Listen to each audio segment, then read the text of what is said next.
अलवर, राजस्थान का स्कॉटलैंड। अरावली की पहाड़ियों के मध्य बसा एक बहुत ही खूबसूरत जिला जो भारत की कैपिटल सिटी नई दिल्ली से 160 किलोमीटर दक्षिण में और राजस्थान की राजधानी से 160 किलोमीटर उत्तर में स्थित है। एक तरह से हम कह सकते हैं कि दोनों शहरों के एकदम बीचों बीच बसा हुआ जो दोनों शहरों को आपस में जोड़ता है। अलवर कई किले, झीलों, हेरिटेज हवेलियों और प्राकृतिक भंडार के साथ पर्यटन का एक महत्वपूर्ण केंद्र है। यह नगर राजस्थान जयपुर अंचल के अंतर्गत आता है। फ्रेंड, दिल्ली के निकट होने के कारण यह जिला राष्ट्रीय राजधानी क्षेत्र में शामिल है। राजस्थान के पूर्व में स्थित होने के कारण इसे राजस्थान का सिंह द्वार भी कहा जाता है। अलवर राजस्थान का एक महत्वपूर्ण औद्योगिक नगर है तथा 8वां सबसे बड़ा नगर है। अलवर यादव बाहुल्य क्षेत्र है, मत्स्य प्रदेश तथा इसे राठ क्षेत्र भी कहा जाता है, जिसमें बहरोड, नीमराणा और मुंडावर का क्षेत्र आता है। यह क्षेत्र पूरे जिले में अपना अलग ही प्रभाव रखता है। दोस्तों, राठ क्षेत्र के बारे में एक बात कही जाती है कि ना राठ नवे ना राठ मने। कहने का मतलब यह है कि राठ ना तो झुकाने से झुकता है और ना ही मनाने से मानता है। राठ क्षेत्र अपनी मर्जी से चलता है। दोस्तों, वीडियो कंटिन्यू करें इससे पहले आप हमारे चैनल को सब्सक्राइब जरूर कर लें और वीडियो को पूरा जरूर देखा कीजिएगा। अलवर एक ऐतिहासिक नगर है। इस क्षेत्र का इतिहास महाभारत से भी अधिक पुराना है, लेकिन महाभारत काल से इसका क्रमिक इतिहास प्राप्त होता है। महाभारत युद्ध से पूर्व यहाँ राजा विराट के पिता वेणु ने मत्स्यपुरी नामक नगर बसाकर उसे अपनी राजधानी बनाया था। राजा विराट ने अपने पिता की मृत्यु हो जाने के बाद मत्स्यपुरी से 35 मील पश्चिम में विराट नामक नगर बसाकर उसे अपनी राजधानी बनाया था। इसी विराट नगरी से लगभग 30 मील पूर्व की ओर स्थित पर्वतमालाओं के मध्य सरिस्का में पांडवों ने अज्ञातवास के समय निवास किया था। 3वीं शताब्दी के आसपास यहाँ गुर्जर प्रतिहार वंशी क्षत्रियों का अधिकार हो गया। इसी क्षेत्र में राजा बादराज ने मत्स्यपुरी से 3 मील पश्चिम में एक नगर तथा एक गढ़ बनवाया, जिसे वर्तमान में राजगढ़ कहा जाता है। वर्तमान राजगढ़ दुर्ग के पूर्व की ओर इस पुराने नगर के चिन्ह अब भी देखे जा सकते हैं। 5वीं शताब्दी के आसपास इस प्रदेश के पश्चिमोत्तर भाग पर ईश्वरी चौहान के पुत्र राजा उमादत्त के छोटे भाई मोर ध्वज का राज्य था, जो सम्राट पृथ्वीराज से 34 पीढ़ी पहले हुआ था। इसी की राजधानी मोर नगरी थी, जो उस समय साबी नदी के किनारे बहुत दूर तक बसी हुई थी।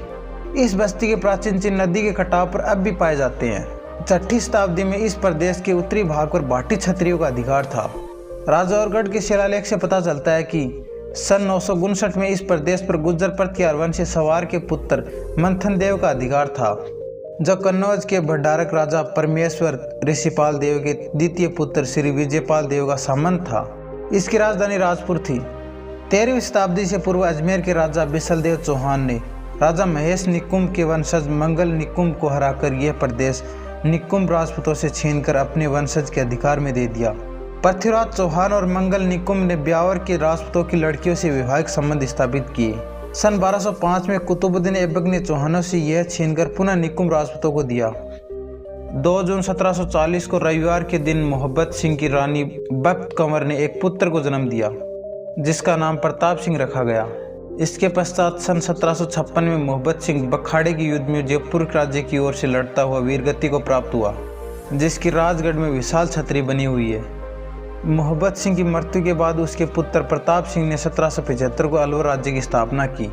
अलवर को मेव राजपूत नाहर खां के वंशज अल्लावल खां ने अपनी राजधानी बनाया था। उसके नाम पर इसका नाम अलवर पड़ा। फ्रेंड, वर्तमान में अलवर जिला लगभग 8,380 किलोमीटर में फैला हुआ है, जो क्षेत्रफल के अकॉर्डिंग राजस्थान का 17वां सबसे बड़ा जिला है, जो जयपुर के पूर्व में, दौसा के उत्तर में, भरतपुर के पश्चिम में और हरियाणा के दक्षिण में बसा हुआ है, जिसकी जनसंख्या 2011 की जनगणना के अनुसार 36,74,179 है, जो जयपुर जोधपुर के बाद राजस्थान का तीसरा सबसे बड़ा जिला है। दोस्तों, अलवर की सबसे बड़ी विशेषता यहाँ की संस्कृति रही है। दोस्तों, ऐसा नहीं है कि इस संस्कृति को सिर्फ राजस्थान या भारत के लोग ही अपनाते हैं, इसे विदेशी पर्यटक भी यहाँ आकर जरूर अपनाते हैं। अलवर राजस्थान का एक प्रमुख पर्यटन शहर है, जो दिल्ली से राजस्थान की यात्रा करते समय सबसे पहले आता है। अलवर दिल्ली और जयपुर से समान दूरी पर बसा है। अलवर शहर में बहनगढ़ किला, झीलों, सरिस्का टाइगर रिजर्व और हेरिटेज हेयरलिस्ट जैसे पर्यटन स्थलों की वजह से काफ़ी लोकप्रिय है। राज्य का एक लोकप्रिय पर्यटन स्थल होने के साथ ही यह कई बॉलीवुड फिल्मों की शूटिंग की वजह से भी काफ़ी फेमस है। अब बात करते हैं प्रमुख पर्यटन स्थलों के बारे में। सिलीसेट झील अलवर शहर का एक अद्भुत पर्यटन आकर्षण है। जो कई मज़ेदार गतिविधियों और स्थानों से भरा हुआ है। सिलिसेट झील 7 वर्ग किलोमीटर के एक बड़े क्षेत्र में फैली हुई है, जो यहाँ आने वाले पर्यटकों और यात्रियों को तरोताज़ा कर देती है।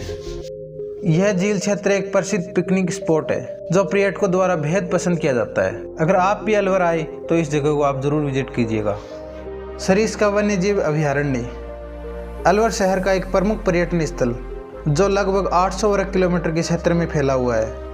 यह अभयारण्य घास के मैदान, शुष्क पर्णपाती वन, चट्टानों को कवर करता है, जिसको अब सरिस्का टाइगर रिजर्व के रूप में जाना जाता है। यह बाघों को सफलतापूर्वक स्थानांतरित करने वाला पहला बाघ अभयारण्य है और यहाँ तांबे जैसे खनिज संसाधनों की प्रचुर मात्रा पाई जाती है। सरिस्का इतिहास के प्रेमियों के साथ साथ प्रकृति प्रेमियों, वन्य जीव उत्साही लोगों के लिए अलवर शहर में घूमने की सबसे अच्छी जगहों में से एक है।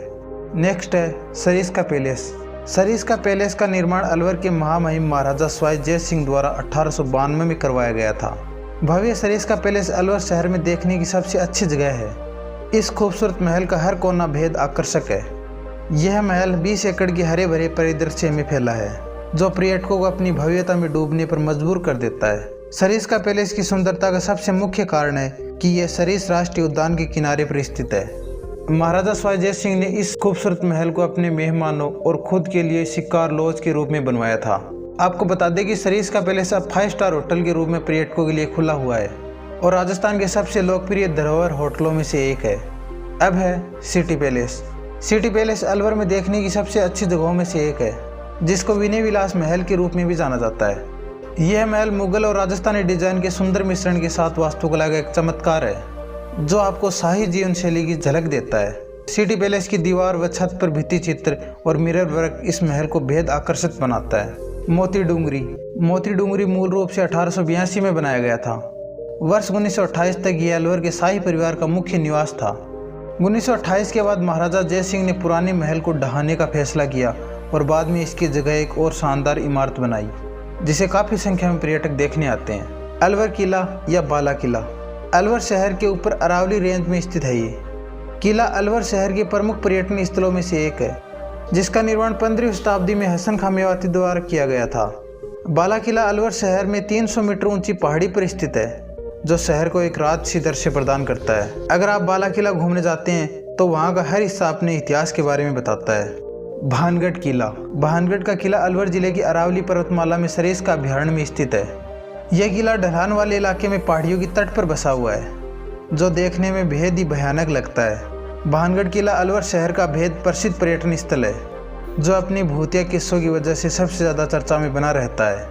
वैसे दोस्तों, आप भानगढ़ के बारे में विस्तार से जानना चाहते हैं तो उसका वीडियो हमने पहले से बना दिया है, जिसकी लिंक हमने नीचे डिस्क्रिप्शन में और ऊपर आई बटन में दे रखी है, आप जाकर देख सकते हैं। आपको अलवर के बारे में ये जानकारी कैसी लगी?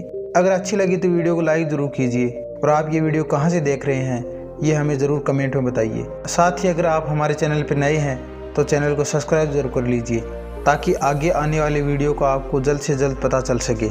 मिलते हैं अगली वीडियो में, तब तक के लिए अपना ख्याल रखें। धन्यवाद।